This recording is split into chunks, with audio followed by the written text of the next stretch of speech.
Welcome to Across the Park podcast, the only place you can hear banter and debate from both sides of Stanley Park, whether it be blue or red. Sponsored by Their Clothing, Camper Kings UK, and affiliation with BetMate.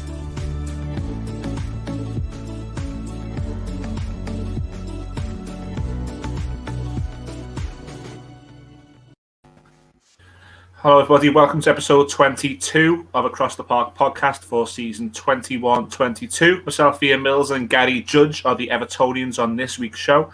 Gary Murray and Phil Roberts are the Reds. For anyone new joining us, we are a podcast and a YouTube channel on both clubs on Merseyside, combining banter and debate. If you are new on YouTube, please hit subscribe. If you are listening on the podcast, please share it with your friends and family. We have a big show coming up. Before we get there, big thank you to our sponsors. First of all, Their Clothing. Over to theirclothing.com. Get some fantastic clothing there. T-shirts, polos, shirts, jeans. Get them all. Make sure that you do put the code ATP20 in checkout for 20% off. Camper Kings UK, our long-time sponsors. There's never a better time to get in the Camper King and just clear off somewhere. The world gets on top sometimes, especially with our government. Not being political, but get in the camper van. Get over to Camper Kings. .co.uk, and if you quote Across the Park podcast, you will get a free bottle of bubbly and free insurance. Our affiliates are BetMate. We are going to be talking more about BetMate on our show on Thursday, which is game on. But a big thank you to all three. Judgy, I think we are going to have a lot of content on the blue side. I think the Reds are either going to stick it in or they're going to get involved. Just to give you the heads up, I've got a Lucasade and I've got a beer. And I'm hoping I only drink the Lucasade. No idea how far I'll get into the Lucasade. I think I'll be necking the pint as soon as Gary starts talking. Before we do get into Norwich 2, Everton 1, the state of Everton Football Club, the fact that the previous manager's gone, it looks to be like we're going back in time to replace him. Before we do get there, we're going to bring the Reds in to discuss a 3-0 victory against Brentford. Gary, you did do the instant match reaction on a channel last night. So, Phil, to bring you in, quite comfortable sitting there last night. A good performance, good results.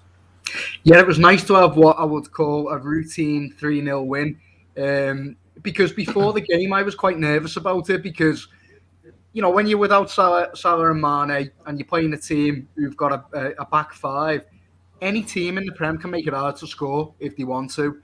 And not only that, but Brentford have shown previously that they've got a striker who can hurt Liverpool. So I was a bit worried about it going in. So to come out of it thinking we were much, much the better side, we didn't have to get out to.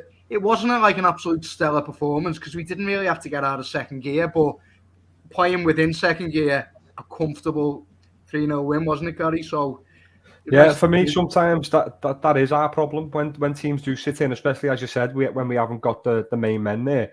It can be a bit tricky, and it has been a bit tricky for us in the past. So yeah, as you say, to be able to just turn up, do the business without, as you say, getting out of second gear and come away with a 3-0 win, there's not really more you can ask for. Yeah, it's a strange one, isn't it? Because we're quite far behind City, even after winning that. I think it's still 11 points it might be. And I could sort of sense in the crowd that it was a little bit flatter than normal because when you go neck and neck every week with City and you've got to win, and you know every game's massive. It seems like we're a bit like, well, yeah, we've won, but what does it actually mean? Like we've got to get closer to them. Did you feel it was a bit flat? A little bit, yeah, but sometimes I think you sometimes get that when it's a bit of a moody kick-off time and opposition anyway, don't you? No offence to Brentford, but you know, if you're talking that was a Man U game or a Man City game, the atmosphere wouldn't have been like that, would it? Regardless of where we are in the league in comparison to City. So I think sometimes that does come with it, which sometimes it is a bit frustrating, but yeah, it's one of them. As long as the team can get the business done on the pitch and we can come away with the 3 points and just start chipping away at them points we're behind City, you know. Yeah. We've overtook Chelsea again now. We're back in second place. You know, we've got another game in hand, I think, on City. If we can get that down to 8 points, we've still got to play them, get that down to 5 points if we can win it.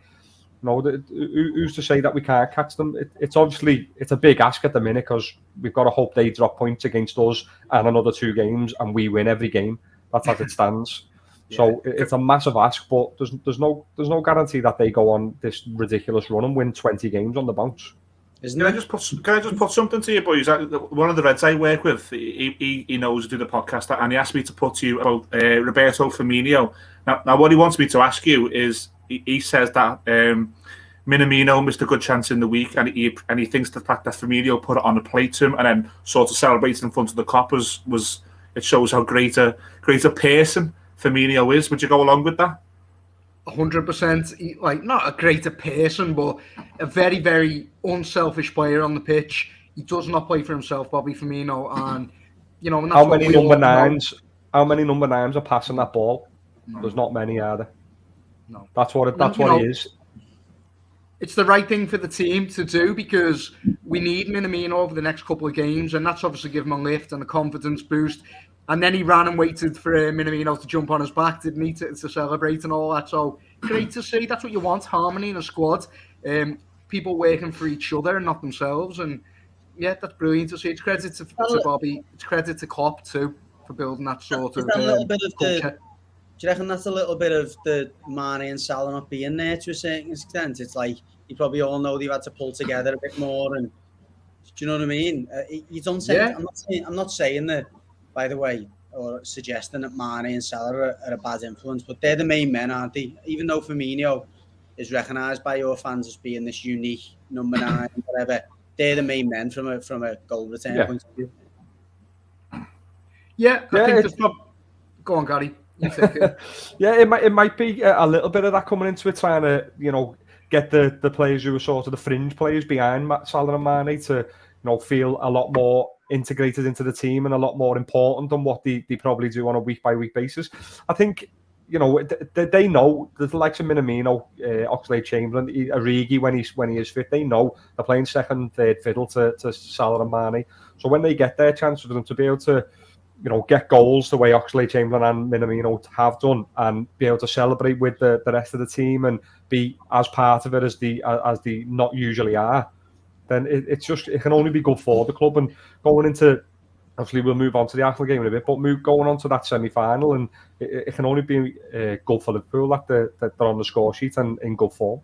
I tell you what though, Gary, Mo Salah who? Because Fabinho's 3-3. Who'd have thought Fabinho be the man to step up? Do you know what? This won't, because it never does, but I hope that comes back to get you that. I am going to download that clip and it's going straight in the WhatsApp media. That'll be when Salah doesn't sign a new contract and gets off. Mo Salah who? Now, they are brave words, my friends. No, I'm only joking. I'm just meaning, though, that I wouldn't have thought Fabinho would step up to score 3-3, and not only score the goals, Gary, but been playing superb. And for me, what frustrates me about Fabinho is whenever he comes back from injury, it takes a while to get going. But when he gets going, he's such a player, and he showed that, didn't he, against Brentford? He's the most important for Liverpool in the middle of the park. I know, like you love Henderson and all that, but for me, you take Fabinho out that side and it's a massive miss all the time. You can see where the leaks are when he's not there and the big job that he does for us. And as you say, once he does hit that form and does get his level does get that high, he's unplayable in my opinion. I just think he's up there with the best. Just to add something to that, I think the position he plays in is a big factor in terms of how long it takes him sometimes to get back into it again. Timing's everything for him. And sharpness, like he doesn't. Yeah. He's not a player who dwells on the ball, and when he does dwell on the ball, that's when he struggles, isn't it? He's very 1 and 2 touch, and at the timing of his tackles, obviously, and being in the right place at the right time, and having the level of fitness to do that throughout the game, it's not easy to recover. I think from an injury. I mean, I played in that type of position at a lower level, but it's still the case where I could feel it if I haven't played for a few weeks and trying to come back in and again trying to do that job to the same effect. You get shown up, don't you? Because if you're half a second off, like your man goes, or you're half a second late with a tackle, you look like an old man. You're chasing shadows and you're making fouls. And Fabinho can be accused of looking like that occasionally when he comes back from injury. But like I say, I don't want to harp on that because he has been really, really good now, and long may that continue. It's a good sign going into the final sort of third of the season. I was going to say then we've either lost Millsy or he proper hates Fabinho. Probably both. I was going to say we've either lost Millsy or he proper hates Fabinho. I think he's just got an injury himself, laptop. You know what? Just one little point I was going to ask you about, Phil. What did you think of Curtis Jones? For me now, he's like similar in the Arsenal game. For me, it's like he feels as though he's been doing this for 15, 20 years and he just strolls about the pitch like he's one of the best players on the pitch. And I don't feel like we're getting from him what we should get from him, like when he first broke into the team and things like that.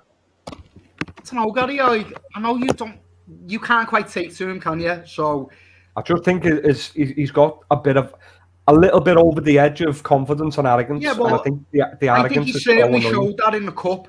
And we know that Klopp bollocked him for it on the touchline. He come out after that game, kind of questioned him a little bit. I think he spoke highly of him, but just said he's got to reach his. But since then, I think he's looked. He come on the other night, and he's come on again there against Brentford. And I think he's looked good in both games when he's come on. I think he was possibly the second best player on the pitch after Fabinho when he come on. So I'm not really seeing what you're seeing there against Brentford, like. Can I just say, Phil, that's and Gary, that's his personality. That's what he's like. It's what I believe would take him to the top. We've seen that sort of his arrogance, but we've seen that from when he first broke into the team, though, that he had that a little bit about him, which is what kind of endeared us to him a little bit because he was like he's a local lad and he was full of confidence, but it came across as confidence for me. And he was like he was really trying hard. His work rate was up there. He didn't stroll around the pitch at all. He weren't taking one extra touch than he needed to before he passed it. Whereas now I feel like that's crept in a little bit and it's coming across, in my opinion. I might be on my own thinking this. Everyone else might think the same as Phil. But for me, it's coming across a little bit as arrogance because he's in this Liverpool team, which is such a good team. And for me, I want more from him in the position that he's going to be playing when he does play. I feel like we need more from him. Well, I think that run he went on with the shot was quite good. I think he offers something different in that he runs with the ball, but he can play quite quick 1-2 type touches around corners. I agree. I don't deny that he can do these things, Phil. I just don't like the way he approaches the games. I just don't like how he strolls around the pitch. It's the way it's his mannerisms. I think he's just when he's on the ball, he's like rolling the ball. He's taking an extra touch before he gives it out wide or into the middle or whatever. And I don't know. There's just something there that I feel like we're not getting what we did when he first broke into the team. It could be positional as well. He's been getting played out wide, and I think he fancies himself as a central player. That's that. You know what? That's been his issue throughout his academy career as well. As he wants to play in that number 10 position. We used to play like a 4-2-3-1 when he first went to 11-a-side and 13s, 14s, and he was always wanting to be that number 10. But as we all know, and this call and all football fans know, it's probably the best player in your team, and sometimes the best players in the league now that are towards that position. And you don't really always play with that, do you? Play with a 3. Not at all. Exactly. No, so it's very rarely, yeah. That's what I mean. So I think maybe he's at that point now where maybe he feels, and again, this is me speculating, with Salah and Mane away, whether there's a bit of a place for him to play in that type of position, to add something against the likes of Brentford at home. I don't know. But maybe he feels as though because he's established and he is maybe one of your more creative players, like you said, Phil, that he should be afforded some kind of luxury to open doors or whatever. But I think Chamberlain's been given the position that Jones wants to play. And then therefore, Jones, here's your chance on the wing. You've got to make it up. When you're playing for Liverpool, you take your chance wherever you get it, don't you? And he's not quite grasping it out there wide left for me. That's exactly what it'll be, honestly. Again, I didn't watch all your game or nothing, and I haven't seen enough of him to really say, and I'm obviously not close to him anymore, but I would imagine that's what it is, knowing him and knowing his approach to games. But I don't think necessarily it's bordering on what Gary's suggesting that it's arrogance. It's probably just him feeling as though he could or should be given a bit more responsibility in the absence of Salah and Mane. Well, listen, we've spent 14 and a half minutes here talking about Liverpool 3, Brentford 0. Let's get on to the fun. Come on. Look, this is probably going to be my last swig of Lucasade for the show.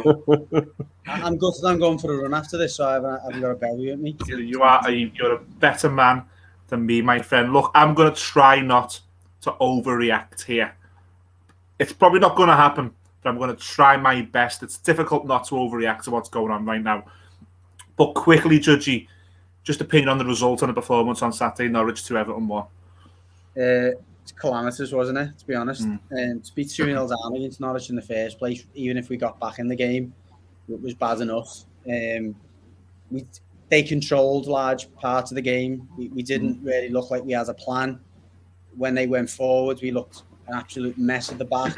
You had the Michael Keane nerves creeping in, which seems to be symptomatic of this team for the last 5 years. Whenever the chips are down, Michael Keane falls to pieces, and that's what happens. He comes to the fore on Saturday.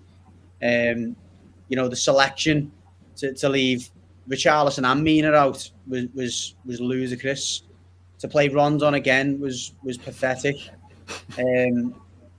There's so many things to discuss about Saturday and so many failures that it ultimately resulted, as we're going to come on to, in the man himself losing his job. And he's got no one to blame but himself, based on, even if you just looked at that game alone.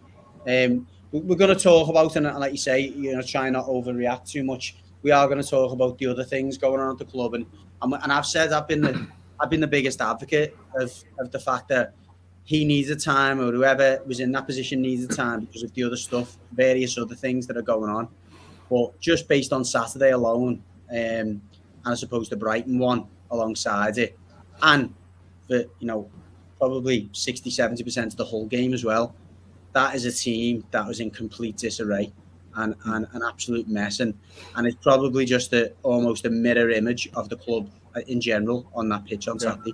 Absolutely. The club, I mean, we'll move on to that. I mean, the Norwich game, just a peek behind the curtain here in our WhatsApps and stuff. Judgy is a lot more patient than me. He's been on the show, and he's just said himself there he wants to give the manager time. He thinks the club needed a manager to have time.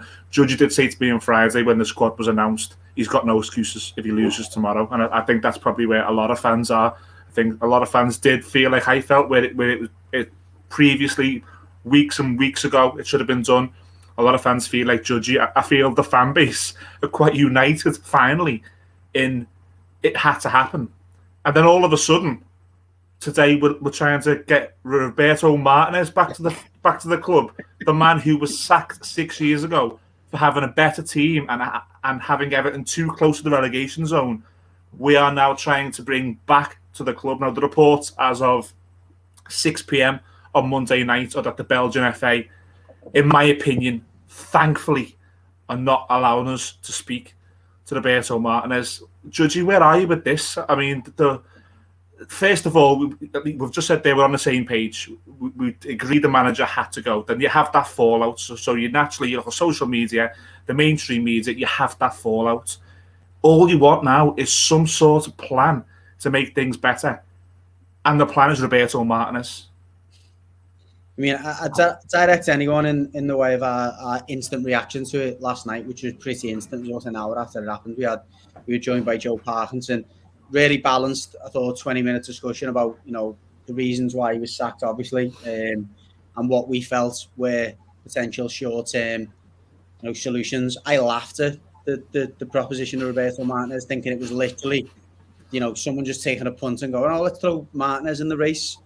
I could not believe that was gathering momentum today. I woke up seeing him as favourite and thought, come on, that's got to be, again, the media just taking a punt, and then has everyone reporting it.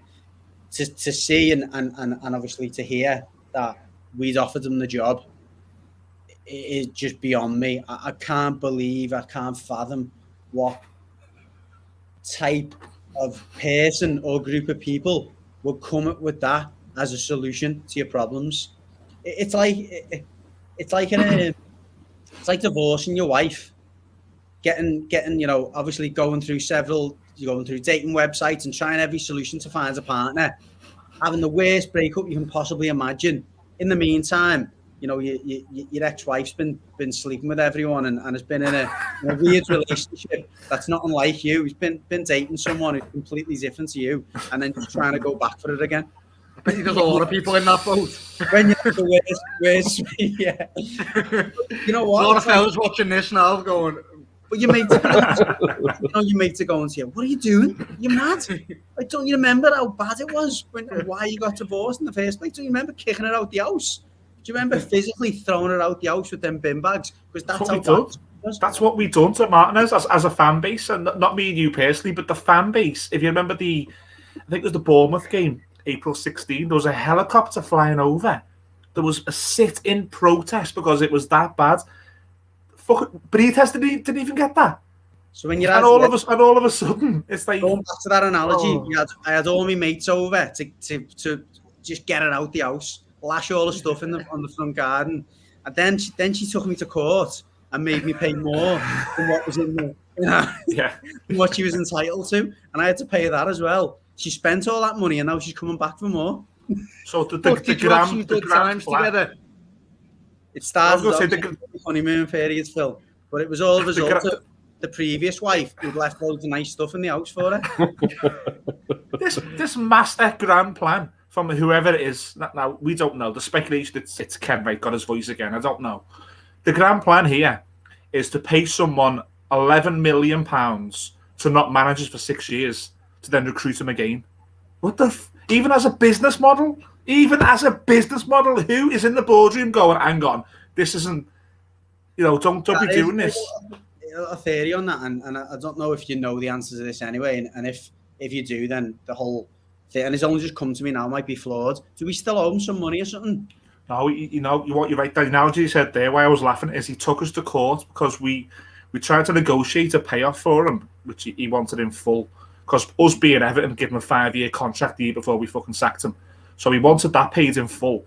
And he actually took us to court to get it. And it was quite limited, the reporting in the media, but it's out there that he did get what he asked for. So not only are we going back for more, we're actually going back for more for someone who fucking sued us. It's unbelievable. And it just makes me wonder what the hell is going on at that football club. Now, us as a podcast, Judgy and Pricey, have said, and I think it was Judgy and Mick, from the View from the Bullens, said that it's difficult for us to back any campaigns, but you see why these campaigns are going on. You can see why they're saying the club is so mismanaged. And it's not only mismanaged on a business level, it's mismanaged on an emotional level with us. That manager we've just sacked should never, ever have been brought in to the football club. Someone in that boardroom should have said, okay, look, I get why you're thinking it. It ain't going to work. We all said, even the Reds said, that will not work. And the first bad run he had, he was never going to survive it. But that weren't a bad run. That was a fucking atrocious run with 1 win and 6 points since September. First of all, he deserves to go, but he should never, ever have been at this football club in the first place. It's a joke.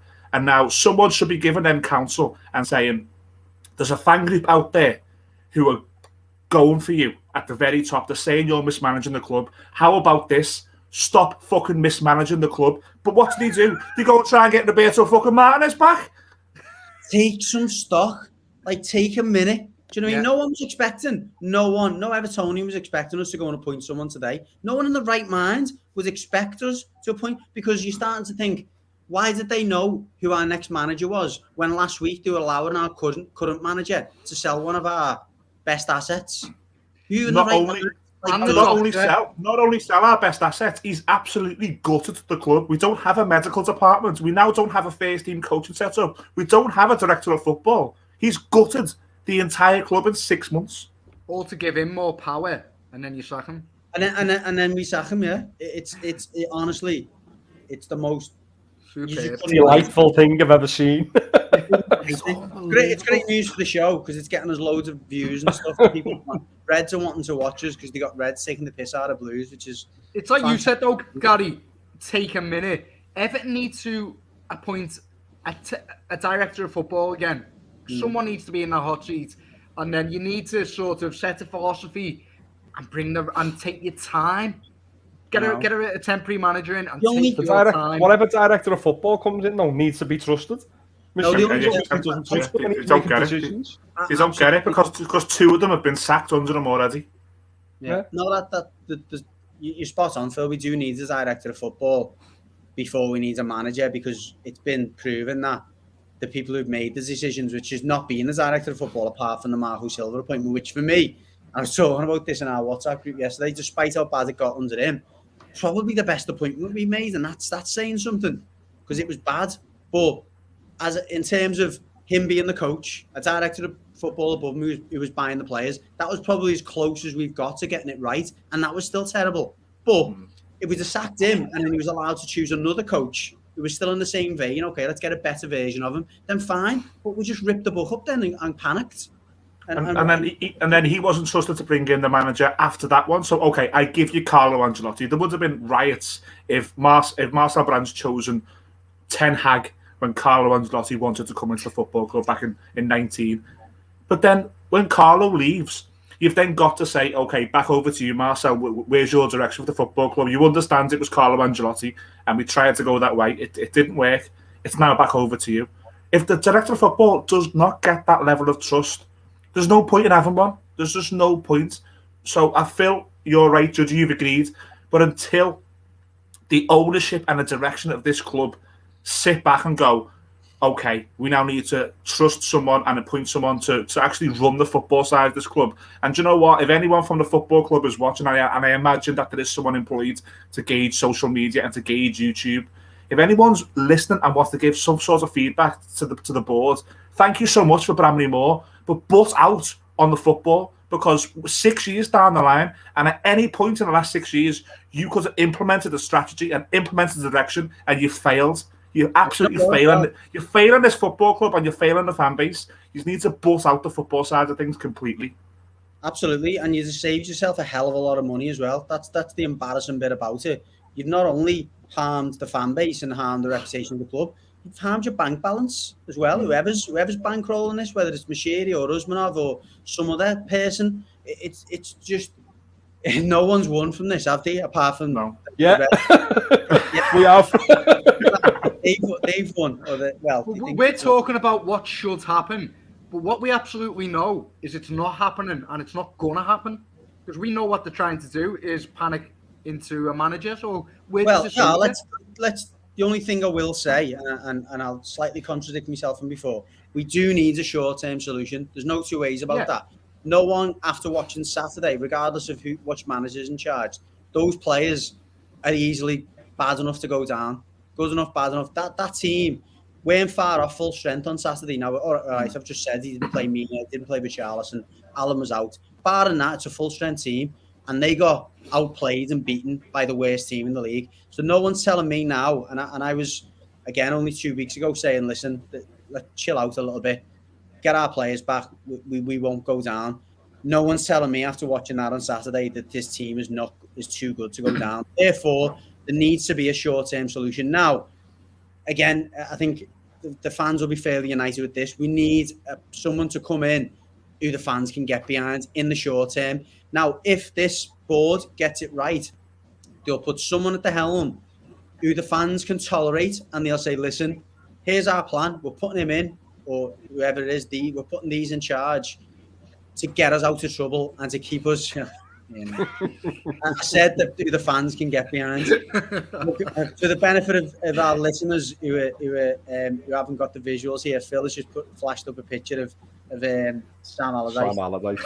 So again, someone who the fans can get behind. Now, some of the candidates, Millsy, if we can just put you in this direction, I guess. Some of the candidates that have been floated to that end are Ferguson as an interim manager or a caretaker manager, assisted or partnered by Phil's good mate Leighton Baines. Now, another one that's been floated is Wayne Rooney. You'd imagine Wayne would want to keep Ferguson on board as well. How do those two interim appointments sit with you? Look, Rooney's doing a great job at Derby, and I think his stock is really, really high. I think if Wayne Rooney was going to manage Everton Football Club, I don't think it would be on an interim basis. I don't think he would, first of all, give what he's got up on an interim basis. I think he would give it up to manage Everton Football Club. And from my point of view as a supporter, this is going to sound strange because what I'll say next, but he's not ready. I don't think he's ready. I'd pick Ferguson, and I'm going to contradict myself here. Wayne Rooney's more qualified than Duncan Ferguson, and Duncan Ferguson has been a first-team coach at Everton since 2013. So he's ingrained in mediocrity. All he knows is mediocrity. He doesn't know. He hasn't flown the nest. He hasn't done what from well earlier than 2013. I'm talking about the coaching staff and how these teams have been set up for the past 8-9 years. It's been set up in a way that you try and finish 6th to 7th, and that's Everton Football Club's peak. He's been set up. He's coached that. So on paper, you would say Rooney is more qualified, but for me, judging the connection, I'd feel a bit more safer with Duncan. I don't know about you. I disagree. I don't think we're safe with Duncan. I don't think a person who's managed us for 3 games and threw a suit on and took his jacket off and ran around the pitch is good enough to get us through another 19 games and a relegation battle. And a relegation battle against some teams like Newcastle who've got a lot of money to spend, some teams like Burnley who've been there year in, year out, and managers like Sean Dyche who know how to get out of those positions and those pickles. Now, again, I'm not saying right now that Wayne Rooney's the best candidate out there, but if you're looking for a candidate the fans can get behind, you're looking for a person who will attract players in a long window. Players will want to come and play for Wayne Rooney because of the player he was, similarly to the way that people are going and flocking to Villa for Steven Gerrard. Yeah, but he doesn't know how to get out of that battle. He doesn't know how to win that battle either, though, he's dealt with worse situations at Derby than this club will ever begin to imagine. Where he's had to dip into his own pocket and pay players, where he's had to call people who've been told by the club that they're sacked and beg them to come back again just because he can't field an 11 on Saturday. That's different level stuff, that. He's dealt with worse situations at Derby now than, fortunately for us, this club will ever see. Because at the moment, we've got an owner, as you just alluded to, Millsy, who's in this for at least 5 years because of that stadium. So I disagree with Millsy. I think he will come on an interim basis. I think he will because his job at the moment is on tick. Because Derby might not even be around in the next month if they can't give assurances to the EFL that they can afford to pay their bills till the end of the season. So the EFL, they're facing expulsion from the league. Wayne Rooney, given half a chance to come into this club, would take it. Now, if he was given it on an interim basis till the end of the season, we've still got a lifeline of, if we have to sack him, which I don't think would happen, in my opinion. If we have to sack him, we could. It's not going to cost us the world. If we have to drop back and put Duncan in charge, we could, because I'm pretty sure that Rooney would keep him.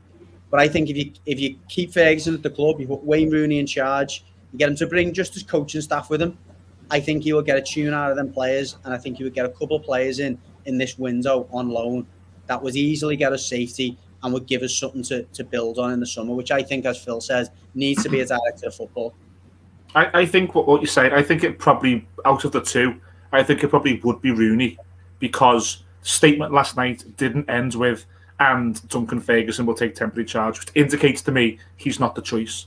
They've gone after someone else today very publicly, we know about that. So Duncan was never the choice. Well, just on topic, we've had a message from a regular commenter, Nick Morris.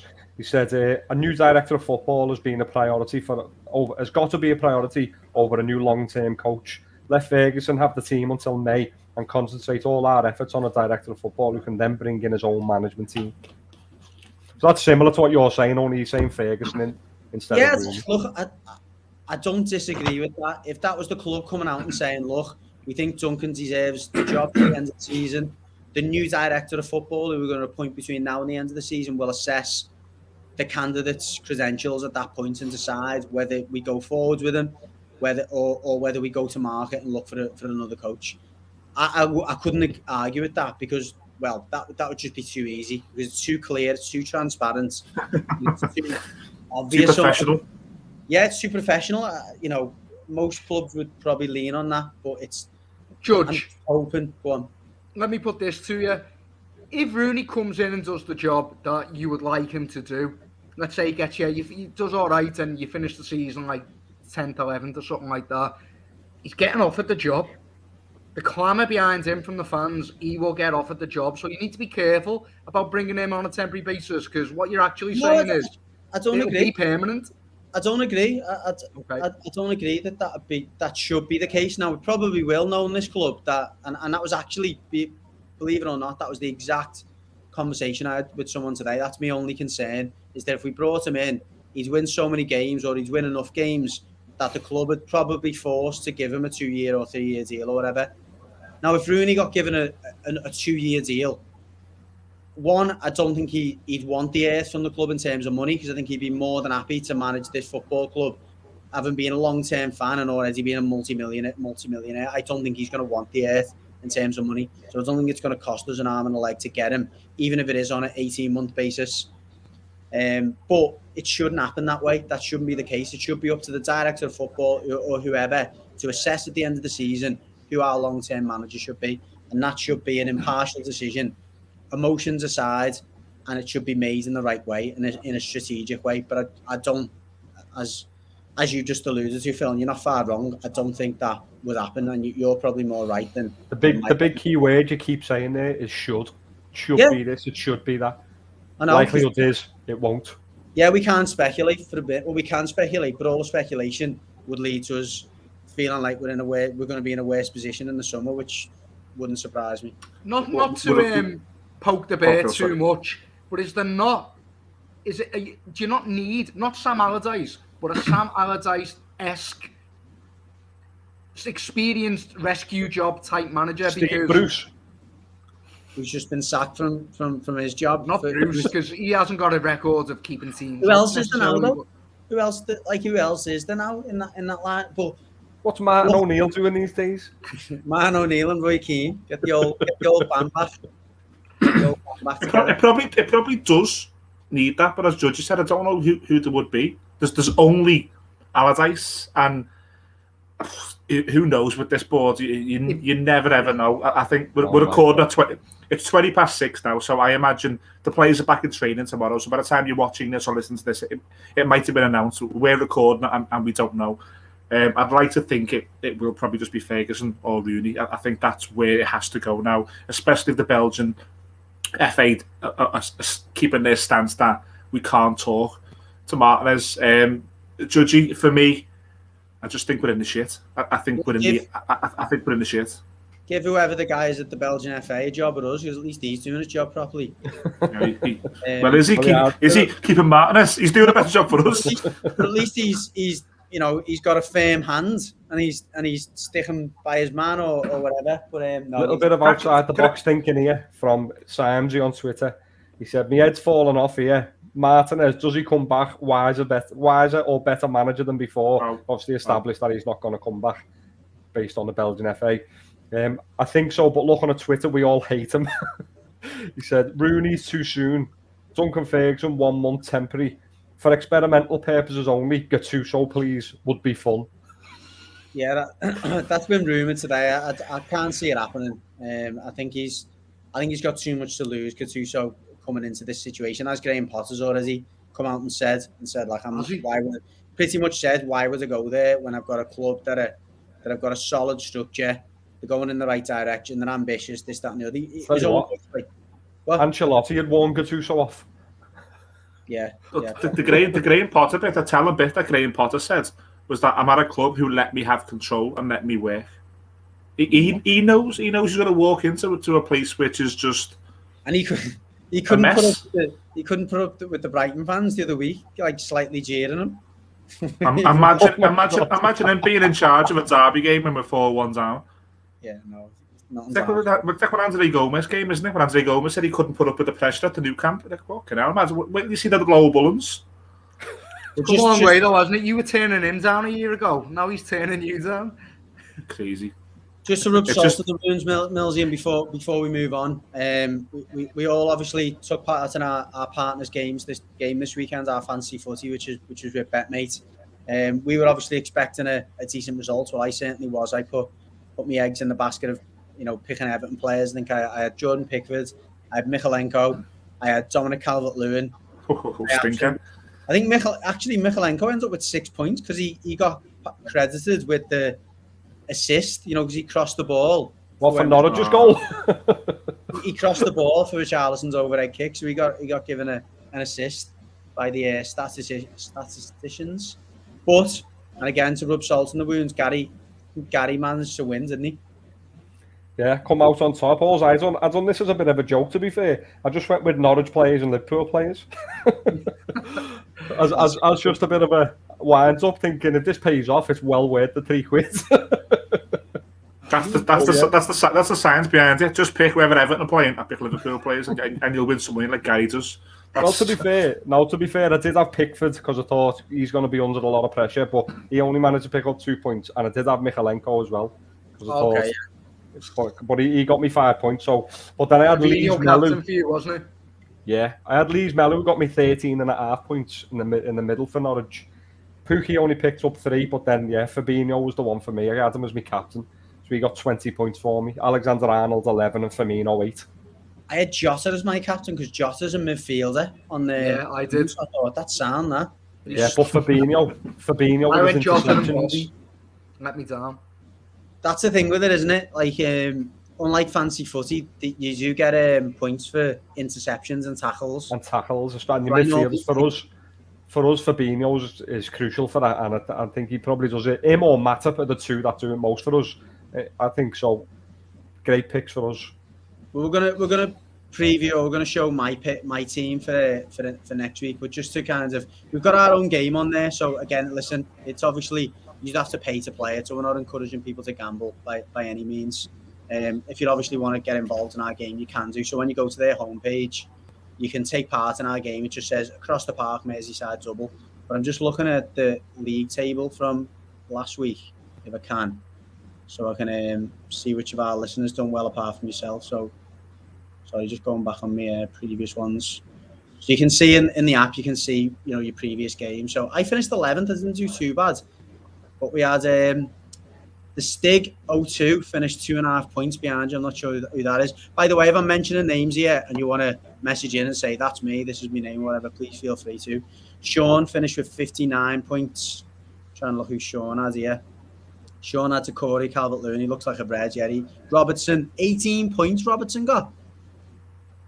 Trent, he had Trent as his captain. He got 22 points. So yeah, that was where all his points from. We had Jack Daniels, must be a whiskey drinker, 58 points, and Jake Leathers 56. So out of the lads, well, after you, Gary, I finished 11th. We had Price, you finished 15th. Millsy finished 20th. Where are you, Phil? Oh, you finished 16th, Phil. I had Trent as my captain too. Yeah, you must have got 20 odd points as well. But you must have was the rest of your team Everton players? No, I had Bobby and wow, you had Max Aarons who didn't play. So just for reference of no, oh no, he did. Sorry, he did. He was just that bad. He got no points. I had him as well. Yeah, so he got took off after 80 minutes. He conceded the goal and he got a yellow card, so he ends up with 0. Yeah, Damani Gray in midfield, which was a stinking pick for you, Phil, and then you had Calvert-Lewin up front. So you kind of hedge your bet a little bit. Tim Creel's on okay for you with 5 points. But yeah, as I say, there's our game on there, so we will be mentioning the any listeners who do well. Gary, 60 quid. I just so you know, I donated mine to charity the other week. I'm not sure, Gary. Yeah, we can't all have 8 holiday homes like you, Judge. Some of us are skint. I think we should just give a token for the game as well. Should definitely be giving that to charity, at least some of it anyway. Right. But the BetMate, it's the BetMate app, isn't it, on the Play Store and Android and the what's the iPhone? What's the Apple one? Is it? It's just the Apple App Store, yeah, App Store or Play Store. Get the BetMate app, and like Judgy said, you can search BetMate and get the Across the Park League up each week. It's a couple of quid, 2 or 3 quid to play, and there's a chance of taking up. Well, Gary took 60 quid this week, so yeah, the minimum pot's 150 quid. So yeah, decent if you can do what Gary's on and win it on your own. I've heard Gary's taking the Reds to 5, guys. Ooh, you heard wrong, Phil. I think on Thursday we've got a show called Game On. Judgy's got all the technology there to be a little bit Andy Gray Monday Night Football, so we can talk a lot more about BetMate on the Game On show on Thursday. Andy Gray the job. Didn't end well last time. Look, we are going to end with the Liverpool previews. They've got 2 big games, a game against Crystal Palace the weekend and the semi-final second leg at Arsenal. Judge, it's really tough for us to predict the Aston Villa fixture. We know that a really good team who seems to be on the up are coming to Goodison. That's never a good thing. We don't even know who's going to be in the dugout at this point. Like I said, that could have changed by the time you're listening or watching this, but it's 6:30 on Monday. We don't know. It's difficult to preview. Is there something you're just hoping for? I know the easy answer is a win, but I think whoever's in the dugout, it's going to be a new manager, isn't it? Whether it's Ferguson and he's still in a holding position, you know that you're going to be up for it. I'd be shocked again if it wasn't a sellout of the weekend, and I know the atmosphere is going to be, brilliant because you've got the feistiness of Gerrard coming back, and Coutinho in there. Luca Dean he'll be available as well. He's available, yeah. So there's a lot. There's a big edge to the fixture, isn't there? There's lots of subplots going on. I'm just hoping Danny Ings. Yeah, Danny Ings, of course. I'm just hoping Luca Dean first goal, Coutinho to come off the bench and score, and Gerrard to finish it off with one. Yeah, Gerrard to just clip one with his back heel on the touchline. I'm just hoping for a new manager bounce and a Duncan Ferguson headbutt on the touchline, to be honest. Absolutely, just knock Gerrard into the middle of next week. It's funny you say a new manager bounce, because we had a message from Sean Pugh that said, literally the only hope we have of not being down there at the end of the season is the new manager bounce. That's how bad it is. Right. Yeah, he's right. Yeah, listen, Sean's a big fan of the show. So thanks for your message, Sean. And yeah, that's all we've got to cling to at the moment. Whoever comes in is that he'll string. I was going to say he or she. Then obviously we're very PC on this show. It could be a she. That we'll string 2 or 3 results together and get some points on the board. Looking forward to the weekend. Early kickoff. Yeah, Mills, what are you going to do? You can't go out before. You haven't got much time to go. No, we're out after, aren't we? It's the wet the baby's head. So actually, the instant match reaction could be quite messy. Yeah. I'm going to try and book the hot walk. So if any of our listeners or followers go in the hot walk, we'll be eating on our table after the game. But, might join us for the instant match. Yeah, listen. Do you know what? I think we'll get something from that game. I'm not sure we'll win. It could be a score draw, but I think we'll get something from the game. I think the players are going to be up for it. I think it's going to be one of them again, point to prove for some of them. I think there's going to be an edge to the game for that reason. I think that the atmosphere is going. I think it's going to be bouncing on Saturday. I really do. Hopefully, in charge. I think we've pretty much got a fully fit squad to call upon. I'd be shocked if Mina didn't start. I'd be shocked if Richarlison didn't start. I've got no reason to think that Alan wouldn't be coming back in. So it's probably going to be the best condition that the squad's been in for quite some time, albeit we've got no doctor in case anyone gets injured.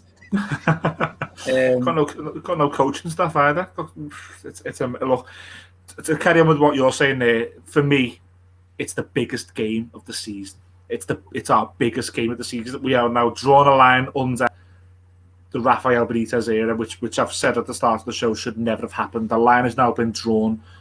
We're on day one. Come Saturday, it's the biggest game of the season. If we don't get something in that game, then it just adds to everything. It adds to the hatred towards the board, the questions toward the board. It will put questions towards whoever's in charge. Did they get it right? Can we then, if we can't beat Aston Villa, then are we really good enough to stay up? Because Villa are not too far away from us. It's the biggest game of the season. I think you're right in what you're saying, the atmosphere. We have to play our part on Saturday, regardless. For any fans who are watching this, we have to play our part on Saturday. It's the biggest game of the season. Horrible to say, but I think if we play our part and we can get that place bouncing, I'd love to beat Aston Villa. I'd love to beat Aston Villa 1-0. And I'd love it. Mate, that's what I feel like. I'm under pressure. If we go down, mate, this podcast is minus the Everton side. I feel like it's a prank anyway. The past 3 years, you've won the Champions League and the league, and it's been documented. If we go down, I'm done. Absolutely done. Yeah. If you come up though, it'll be the best season of your life. It actually will.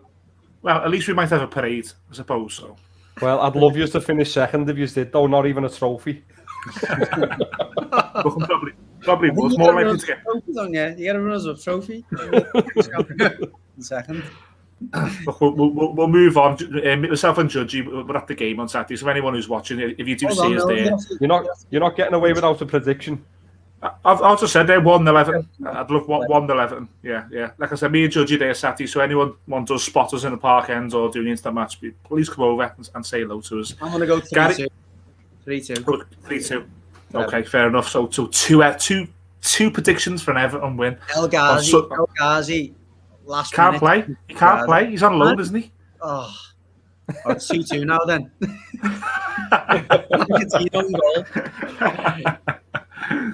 Right, okay. So for any Reds who've sat through that, I'm hoping that you've enjoyed it. If you've skipped through to the end, then we're back to the Liverpool bit now. Gary, we had a question a couple of weeks back, maybe even a month or so back, talking about the domestic cups for Liverpool. And I think you were adamant that you wanted these competitions to be taken seriously because you wanted to go to Wembley. You have such great days there. 90 minutes away from Wembley. How big is Thursday for you? Yeah, it is big. You know, any game that gets you to Wembley is a big game, and I think you can see that we did finally start taking the competition seriously at the semi-final stage. You know, by the team he put out last week. So I'd expect a very similar, if not identical, team to start again on Thursday against them. And I think, as weird as it is, with them having 11 men and them being at home, probably suits us more. They've got to win. Yeah, but it suits us more because one, they'll have 11 men, so they won't just be sitting 10 men behind the ball, and two, they're at home, so the impetus is going to be with them to have to try and come out and have a go and try and take the game to Liverpool, which, for me, even without Salah and Mane, plays into our hands. Our style of football and the way we try and move the ball forward quickly. If they do try and come out, which I expect them to at some point, I'm expecting us to be able to pick them off, and I do think we'll end up with the win and go and a trip to Wembley. Yeah, I'd be absolutely gutted at the end of it if we didn't progress. So it does mean a lot, and I think one of the bigger talking points, Gary, is I think the Ox rolled his ankle and is injured in the last game, and he had a good game, didn't he? So. It's how we adjust for that, and it might be your mate Curtis Jones coming in, unless you can think of a different solution. He could go Minamino, couldn't he? He could come in and play up there. Yeah, I don't know. Is he definitely injured, Oxlade-Chamberlain? Yeah, he did get injured. And it's like he rolled it off and walked off. He was contemplating coming back on though, wasn't he? And then while he was on the touchline, he just said to the doctor no. So. I don't know how serious it is. I'm actually. Where's Origi? Where's Origi? Is he injured? He's injured. Yeah, he's injured. I think he's just waiting for the derby to be fit. He's a bit probably. He's a bit flaky, Oxlade-Chamberlain, though, isn't he? You can't imagine him to be that. I don't think he's that type of player who really shakes off injuries. I think he's absolutely made out of glass. Yeah. But I think if he can play, he'll play. He'll absolutely want to try and take an opportunity where Salah and Mane are there to try and nail that at least second choice player. Yeah. No, I suppose predictions then. I reckon I'll go 2-1 Liverpool. Yeah, I'll join you with that 2-1. It's going to be a feisty game, isn't it? There'll probably be a lot of both teams going at each other, I would imagine. I don't think there'll be too much tactical trying to stop the other team's score. So I'm going to go 3-2 actually. Yeah, I'm going to change mine as well. I'm going to go 3-1. I don't feel like it'll be as close as 2-1. I think it'll be 3-1. And then we're on to Palace, of course. Yeah, I was going to say similar to me and Judge. It's hard to predict, isn't it? Yeah, but look, they're no Everton. They went to Norwich and won 3-0 there, so they're half decent. Every week you're doing this, man. Every week. But no, as you say, hard to predict. But if we play the way we played against Brentford, Gary, I anticipate a result against them, positive result. Yeah, listen, we know on the day under Vieira they've been a decent side. They can put a performance in, and they haven't got as many players who can produce moments of magic anymore, have they? No, they haven't. Zaha's at the African Cup of Nations, and we've got Townsend. That's it. That's their only problem, innit? I'll sort that then. 6-0. No, listen, it could very well be a tough game, especially at their ground. The fans will be renowned for getting behind the team and making it a bit of a hostile atmosphere. So, I think it could be a tough game. As you say, we don't really know what state the team's going to be in after the Arsenal game, whether we pick up any knocks, injuries, whatever. But yeah, I still think, as I say, most weeks this Liverpool side is good enough to be able to get over the line and beat Crystal Palace. Just while you're on it, sorry, because you didn't level the same with us, and I'll pick it up in a moment. Who are you going to go for in your, particularly for Gary, who's the hot tips there? Who are you going to go for in your bet mate team? Palace, yeah, I'll probably stick with Fabinho. He's a dead set for me in the middle most weeks now. I think I'm going to have Trent and Matip. I was watching that game the other night, Brentford. I was looking at Matip thinking the amount of interceptions he makes and tackles that he makes, he's a sure start for me in future. Look, it didn't come good for me last week, but I'm going to play the percentages. You pick Trent, you pick Firmino, you pick Jota, and more times than not, it'll come good. I've actually looked into stats, like doing like questions for the show and all that, and not many tackles get made per game by anyone. Like two tackles is quite a lot. So, and I think you don't get a point for a tackle, don't you? So, I don't pick mine based on that. I'm still the old school, looking for goals, assists. So I'll be. That's why you come 11th, Phil, and I won. Didn't actually, Gary. I come 11th. Oh yeah, 16th. I'm the Everton of the group. Fair enough. I'm going to go for Conor Gallagher this week. Top player. He's playing against Hughes, and he's just one of those like proper hustle and bustle midfielders. He's everywhere. He's flying into tackles. He's getting involved at the right end of the pitch. I think he scored against Brighton the other week. Good player. Like, I'd be surprised if he's at Palace in the end of the season, to be honest. But is he on loan? Is he on loan from Chelsea? But yeah, Chelsea loan everyone out, don't they? I think half the squad's on loan. But yeah, I'm not sure if they got an option to buy. I'm not sure, but yeah, I'd be surprised if he's not back at Chelsea or maybe someone else gone after him come the end of the season. Well, just for our viewers and our listeners, I've got a treat. I'm going to tell you a little tip on how to win this Saturday, or this Saturday and Sunday. Danny Ings captain. 100% put Danny Ings captain. He always gets us. Judgy, are you throwing Luca Dean in there as well? Not a chance, because he's always liable to get a yellow card. I mean, he's shown at the weekends against United as he flies into tackle. I think he'll be really up for this game at Goodison. Obviously, he nearly scored as well against United, didn't he?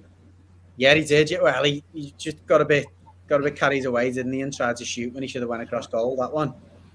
Yeah, the side foot right to his feet. Oh no! Sorry, I got whipped to the back post. He ran onto it. He should have went back post, and he shot in the near post. But speaking of United, Coutinho played well, didn't he? Yeah, I think he was quite heavily involved. So he'd be a good player to have on. Yeah. Okay, and just to end the show, anyone who listens to Liverpool Live Radio on a Saturday, you'll notice that we've been back on quite regularly. Gary was on this Saturday. Myself and Phil were on over December. Judgy, you and Terry were on. I think last week for the FA Cup weekend. It's great to be back on. They're a good partner of ours, good friend, an affiliate of ours.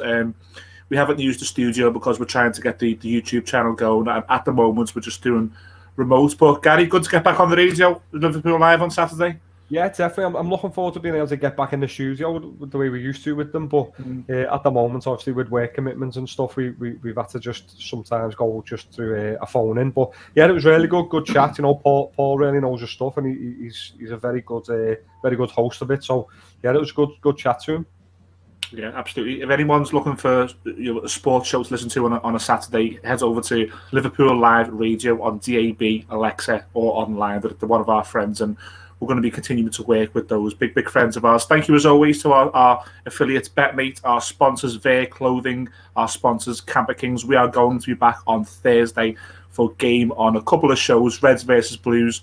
We're going to press that button and go back in a time machine on this week in history. It's going to be talking about the debut of Leon Osman and his Everton career, and the signing of Fernando Morientes for Liverpool. Thank you so much from myself, Ian Mills, Gary Judge, from Gary Murray and Phil Roberts. Hit subscribe. Catch you on Thursday for Game On.